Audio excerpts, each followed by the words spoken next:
Benson Babu കൂടി ചേരുകയാണ്. Benson, ആദിവാസി മേഖലയിലുള്ള ഒരു ബൂത്തിലാണ് എന്നാണ് മനസ്സിലാക്കുന്നത്. എവിടെയാണ് ഇപ്പോൾ നിൽക്കുന്നത് ബെൻസൺ? അവിടുത്തെ സ്ഥിതി എന്താണ്? ആളുകൾ കാര്യമായി വോട്ടിടാൻ എത്തുന്നുണ്ടോ ആ പ്രദേശങ്ങളിൽ?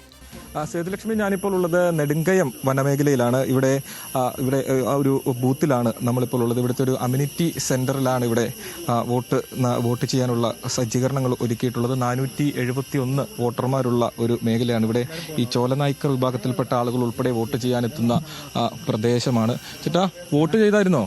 വോട്ട് ചെയ്തു. ഒന്ന് കാണിക്കാവോ? വോട്ട് ചെയ്തു? കാണിക്കാം. അങ്ങ് കുറെ ദൂരെ അകത്തുനിന്നാണോ വരുന്നത്? നടന്ന് വന്നിട്ട് ജീപ്പിൽ കയറ്റെങ്കിൽ വന്നു. ജീപ്പിലാണോ വന്നത്? ജീപ്പിൽ വന്നത്. അവിടെ എങ്ങനെയാ താമസിക്കുന്നതൊക്കെ? വീടൊക്കെ ഉണ്ടോ?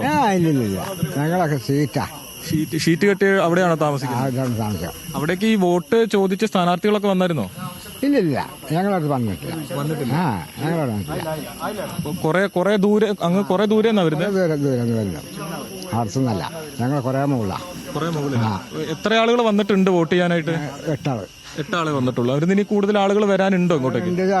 തിരിച്ചടിക്കാര് വേണ്ടേ?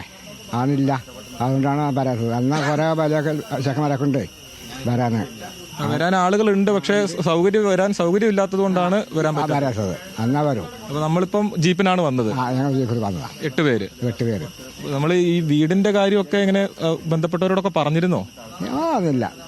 ഒന്നുമില്ല, അവിടെ തന്നെ അങ്ങ് താമസിക്കുവാണ്. അവിടെ തന്നെ താമസിച്ചാണ്. ഈ മൃഗങ്ങളുടെ ഒക്കെ ശല്യമുള്ള പ്രദേശമല്ലേ അതൊക്കെ? ഒന്നുമില്ല സാറേ, ആന ശല്യമുണ്ട്. ആനയുടെ ശല്യം? ആന ശല്യമുണ്ട്. അത് കാട്ടിൽ നടക്കാനായിരിക്കില്ല. ആനുണ്ട്. കാട്ടുമൃഗങ്ങളൊന്നുമില്ല. ഇല്ല. പേരെന്തായിരുന്നു? ചേടേ. അപ്പോൾ അദ്ദേഹം പറഞ്ഞതുപോലെ അവിടെ കുറെ ആളുകളുണ്ട്, പക്ഷേ ഇവിടേക്ക് എത്തിച്ചേരാനുള്ള ബുദ്ധിമുട്ട്, അതുകൊണ്ടാണ് അത്തരത്തിൽ വോട്ട് ചെയ്യാൻ ഇവിടേക്ക് വരാത്തത്. 471 ആളുകളാണ് ഇവിടെ വോട്ട് ചെയ്യാനുള്ളത്. ചേട്ടാ, വോട്ട് ചെയ്തോ? പേരെന്തായിരുന്നു? വാസു. അപ്പോൾ നിങ്ങൾ അവിടെ കുറെ ആളുകൾ ഉണ്ടല്ലേ, വോട്ട് ചെയ്യാൻ വരാൻ പറ്റാതെ അവർ ബുദ്ധിമുട്ടാണോ? അങ്ങനെ വരാൻ ബുദ്ധിമുട്ടാണ്. അത് മഴക്കാറ്റ്, റോഡൊക്കെ മരം വീണ് അങ്ങനെ ഇങ്ങനെയൊക്കെ ബ്ലോക്ക് ആയിക്കണം. വാഹന സൗകര്യം ഇല്ല അല്ലേ? ഇല്ല, റോഡൊക്കെ മോശം, കുണ്ടും കുഴിയൊക്കെ ഉണ്ട്. ആണല്ലേ? ചേട്ടൻ പറഞ്ഞതുപോലെ അവിടെ ഈ വീടിന്റെ ഒക്കെ പ്രശ്നമൊക്കെ പറയുന്നു. അതെ, അതുണ്ട്. അപ്പൊ അത് നമ്മൾ ബന്ധപ്പെട്ടവരോടൊന്നും പറഞ്ഞില്ല? ഇല്ല, സ്വന്തമായിട്ട് വീടൊന്നുമില്ല. വീടില്ല, സ്ഥലമില്ല. അതൊക്കെ ഞങ്ങൾ കാട്ടിലാണ് അങ്ങനെ കൂടാണ് താമസം. പറഞ്ഞ പോലെ ആനയുടെ ശല്യമൊക്കെ ഉള്ള സ്ഥലമല്ലേ? അപ്പൊ സ്വന്തമായിട്ട് വീട്ടിൽ അടച്ചുറപ്പുള്ള വീടൊക്കെ ഇല്ലാത്തപ്പോ അത് വലിയ ബുദ്ധിമുട്ടല്ലേ? ബുദ്ധിമുട്ടാണ്. ഓലുണ്ടാക്കി തരണ്ടേ വീടൊക്കെ, എന്നാലല്ലേ. അപ്പോൾ നമ്മൾ വോട്ട് ചെയ്യാൻ വരുന്നുണ്ട് ഇവിടെ? വോട്ട് ചെയ്യാൻ വരും. എല്ലാ വർഷവും ഇതുപോലെ വന്ന് വോട്ട് ചെയ്യും? എല്ലാ പ്രാവശ്യവും വരുന്നുണ്ട്. ഇപ്പോഴും നമ്മൾ പറഞ്ഞ കാര്യങ്ങൾക്കൊന്നും ഒരു തീരുമാനമായിട്ടില്ല? ഇല്ല, അതൊന്നും തീരുമാനമായിട്ടില്ല. ഇപ്പം സേതുലക്ഷ്മി, ഇതാണ് ഇവർ പറയുന്നത്. ഇവർ ഈ ചോല നായ്ക്കർ വിഭാഗത്തിൽപ്പെട്ട ആളുകളാണ്. ഇവരെ അങ്ങ് ഉൾപ്രദേശത്താണ് ഇവർ താമസിക്കുന്നത്. അവിടെ നിന്നും ജീപ്പിൽ കൊണ്ടുവന്നാണ്. ഇവരിപ്പോൾ 8 പേരാണ് വോട്ട് ചെയ്യാനായിട്ട് എത്തിയത്. ചേട്ടാ, പേരെന്തായിരുന്നു? പ്രദീപ്. വോട്ട് ചെയ്തു അല്ലേ? വോട്ട് ചെയ്തു അവിടുന്ന്. പക്ഷേ ആളുകൾക്ക് ഇങ്ങോട്ട് വരാൻ പറ്റുന്നില്ല എന്നാണ് പറയുന്നത്. വാഹന സൗകര്യം ഒക്കെ ബുദ്ധിമുട്ടാണ്. വരാൻ പറ്റില്ല. എന്താ ചേട്ടൻ എന്താ ജോലി ചെയ്യുന്നത്? കാട്ടിലോ ജോലി.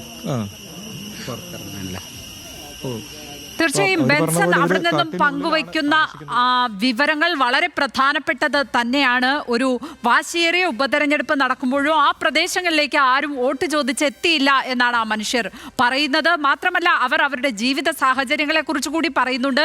ഷീറ്റിട്ട വീടാണ് ഉള്ളത്. വന്യജീവി ആക്രമണങ്ങൾ പതിവായിട്ടുള്ള സ്ഥലമാണ്.